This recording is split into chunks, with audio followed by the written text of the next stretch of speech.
Your eyes don't deceive you. This is the old fish room. Oh, the tanks are here. What's going on? So I haven't uploaded in a while because everything sort of hit the fan a little bit after my last upload.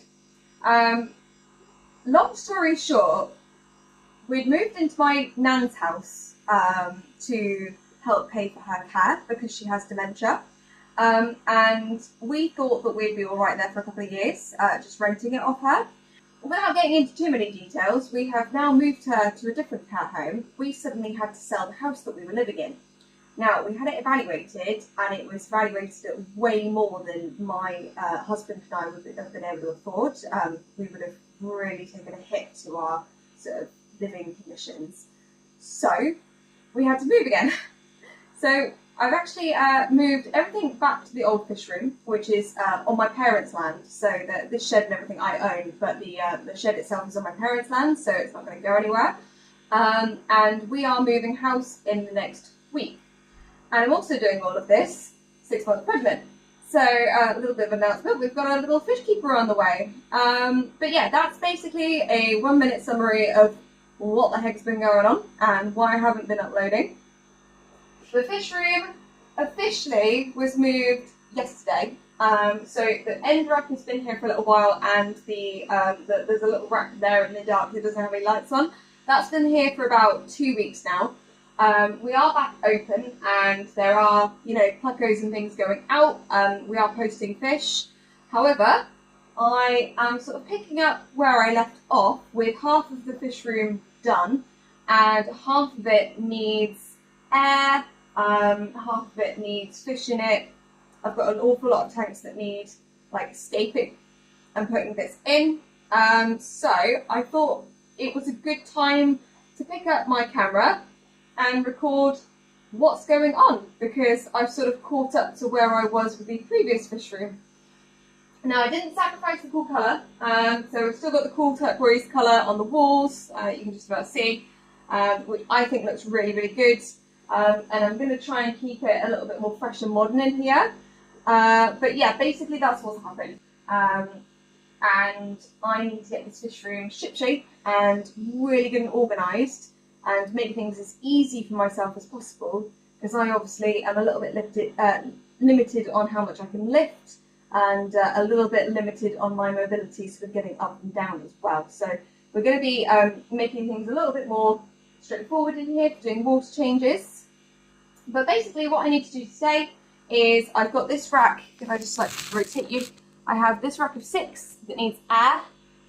These tanks here don't have air on them at the moment either, so I need to attach these up to the airline system.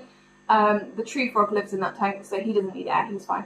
And then the tanks down this side, where my 7-foot used to be with the arowana, they are needing escape because that's where some of my personal fish need to go. And then down below, you can see I've got some board there.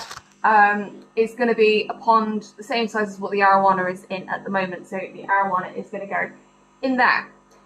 Very sadly, the snakehead that I had, the emperor snakehead, jumped out a couple of months ago as well. He managed to get through a tiny little gap in the net, so it's just the arowana now that needs a jump-proof environment. But that's basically what I'm going to be getting on with today, and I thought it was a good time to pick up the camera and bring you all along with me. And then on Tuesday, so today's Friday, on Tuesday I have a delivery of fish coming, so we can finally get some new fish in, and I can do a nice little unboxing video for you with some little fish from Colombia, hopefully, if all goes well. So I think I'm going to start with the air system, and get the filtration and stuff running on this system here. And then we can get into the fun stuff of making everything look really pretty, and getting all the wooden things in, and getting it ready for some fish. Alright, so apparently I forgot my drill, which means these tanks here, these 4, are going to have to go without air for today. But that's absolutely fine. I don't really have anything that needs to go in them for today. However, I have got a system working for these. Well, I say working, I need to put the splitters on and actually attach some filters to them, which I will show you in a sec. But this is basically like a dead end system, so this is almost like a ladder with one side missing. So the rungs of the ladder have the nozzles on them, and then it's connected via a T-piece, which then runs all the way along the back of this lot, because I didn't have my drill, so I need to pop some nozzles with the little valves, the airline valves in this, probably tomorrow, once I can actually make some holes. And this attaches to this system here via a T-piece, which then this system here works a little bit better. This is a little bit more tidy with the nozzles corresponding to each tank type thing. So I'm going to pop those splitters on, because obviously there's two tanks. So what I've got is I don't know what brand they are. I got them in the Goldfish Bowl in Oxford ages ago, but they're quite nifty actually. The nozzle attaches to that, and then this is like a valve, so each one of these can be twisted. So it's kind of like these outlet valves, but like separate, if that makes sense. So it's probably going to look a little bit like that. And then each one of these will correspond to a filter in each tank. So I've got two of these. I did have three. I don't know where the third one's gone. But luckily I had these two little plastic ones here. So I can do one for that tank, and that one can run across to that tank. And then I will work out what I'm doing with these tomorrow, because I can't make any holes in the hose right now. But I'd rather at least get this Rocker 6 working. And then these, I mean, to be honest, I probably do have a filter that I can plug in and have on that one, but those ones I will want air powered. So let's put these splitters on and get some filters hooked up, and then I can turn it on and see if I've connected everything properly and see if it will all work. So the filters, these are a little bit undersized. These are just really cheap. I think they're like £2 each on Amazon. Really, really cheap little filters.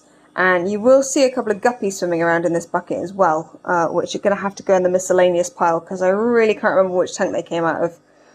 But I'm just, I don't like just tipping guppies away if I know I'm doing it. Every single one of them is precious to me, even though they're just little tiny baby guppies. But this is basically how I get a little bit more whoop out of my filters. So these are pond baskets. They're 99p at any fish shop. Pretty much any fish shop you can find is going to do these. Because these have stayed wet for the last sort of 24 hours, I'm hoping they're still cycled. And as long as I don't let them dry out, they should be alright. And then you will notice the bottom of this bucket is full of media. So all of this is alpha grog and ceramic media and stuff like that. So this is all going to be covered in beneficial bacteria, and this is basically going to seed those filters. And this is what I do. So I just fill the little baskets up with the ceramic media, and so as the air goes through and goes up inside the sponge, it's also going to filter through the ceramic media. Some of this is apparently just gravel as well, but it all works. And apparently there's a fish in here. Hello. Where have you come from? Who are you? Interesting. I have absolutely no idea what that is. I didn't know I had him. Well, that's fun. I'm going to guess it's a false zebra Pleco. So that's quite cool. I've got 3 of those now, and it looks like a female, I think. It's a little bit thin, probably from being in this bucket for a couple of days. So that's really cool. I didn't know you were here. These Plecos are amazing though. They will just pretty much hide and survive wherever they are. So okie dokie, let's get you in a tank real quick, and then I can resume filming. Right, pop that little one in a tank. So I'm going to be a little bit careful because I don't know what else is hiding in here. That's interesting, isn't it? So, as I was saying, we're going to whack the ceramic media and the alpha grog, I think it's called, lava rock. All of that stuff is going to go in here. And then basically as this sucks water in, it's going to go through the holes in the baskets, and it's going to filter through, and it just gives these so much more media for the size of the little filters that they are. If anything, these are now going to outcompete most of your conventional filters that you can buy in the fish shop. There's definitely more media in these than like a Fluval U4 or something like that. To be honest, it probably rival even some of the smaller canister filters actually. Some of the little OATA ones that they do will probably have less media in this than this. So, and I've just found this works really, really well. The only pain is sometimes if I need to get these nozzles off, I can sometimes tip the whole basket out, which is a little bit of a pain. But this is how I really get a lot more whoop out of these filters, and have these little tiny little filters running really quite overstocked shop tanks. So that's my little hack for these. Super, super cheap, super easy to do. And yeah, they don't necessarily look nice, but then you can actually put moss and plants in the tops of these. And it doesn't look too bad. It's also really good for hiding places for shrimp. I'm always finding shrimp in these, and as you just saw, fish as well. So I'm going to keep going with this because I need to get a wiggle on. It's so hot in here, I don't want these filters to dry out. And then we're going to plop one in each tank and get it all hooked up. Alright, so I've switched it on and I can hear that there is air coming out of this end piece. So I need to sort that out. It's just a little bit awkward jamming that end piece in there. So hopefully, if I sort that out, I'm going to have to put my phone down to do it. But hopefully if I sort that out, everything is going to work absolutely fine. Because these bottom rows are not working. Air's so lazy, it just goes out the easiest way. Water's like that as well, I suppose. So let me see if I can get that end piece on, because you can hear the air coming out of it. But that's not too bad. That seems to be the only leak so far. But I might plug that in and then another one will turn up. So let me see if I can get this working. There we go, that worked.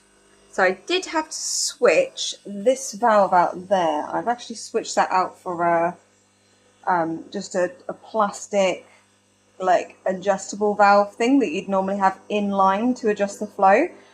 Just because for whatever reason this one was not working very well. In fact, it looks like it's cracked, so that might be why. But for some reason this wasn't really letting much air out. But I have got this row working, and yeah, the ones with these splitter thingies on them are working really, really well actually. Success! Excellent! So this rack is now up and running. Now I need to switch out this middle light because for some reason the blue LED on this light, these are just like LED floodlights. For some reason the one on that has not got a blue light working on it. When I open up the app and try and change the colour of it, we've only got green, red and yellow on it. We don't have any blue, so I can't get it to go white. So that's my next job. Switch that out for one that's working. And then I've got I've got 4 of those. But I have 5 tanks that need lights. So next job is to get lights on as many tanks as I can. But I quite like them being all matchy-matchy. So if I can try and get at least this rack, at least so it all matches. These lights are really good for getting the colours to stand out on the fish, because they're full spectrum ones, so they really bring out all the reds and stuff.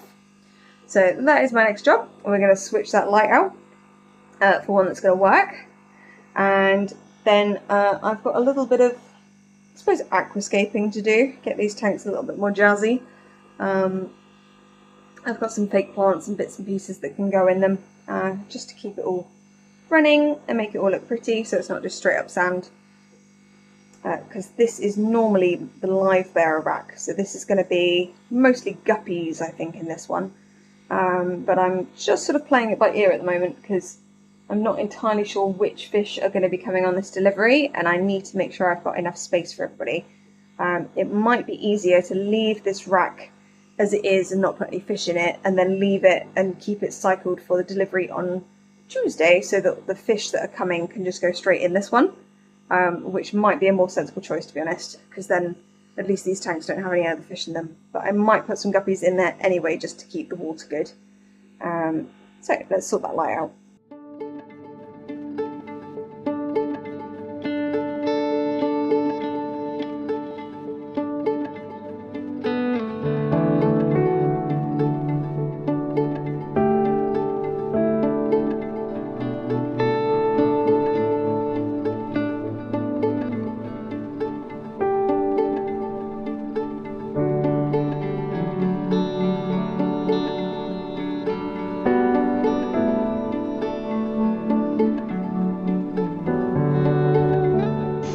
There we go. So I have to finish up for today. I did get lights on those end ones, and then I need to work out what I'm doing with these because they've got lids on them, which is making it a little bit tricky.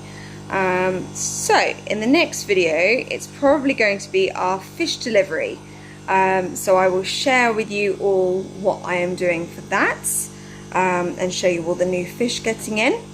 And then hopefully, at least over the next couple of months before baby arrives, I will be uploading a little bit more frequently, because hopefully a little bit more will be happening aside from moving tanks around. And I also need to scape these tanks. So Agatha and Steve are going to go back in their tank, which I need to do that nice aquascape again. And then I had that lovely river tank, which had my L397s and stuff in it, which all of the wood and things is up there. So yeah, I've got a couple of videos planned, but hopefully you guys are happy to see us again and happy to follow us along for this crazy fish journey that we are on. But I am pretty pleased with how it's all looking. It's definitely had a little bit of a facelift since the last time we were in this building. So thank you so much for watching, and I'll see you in the next one. Bye bye.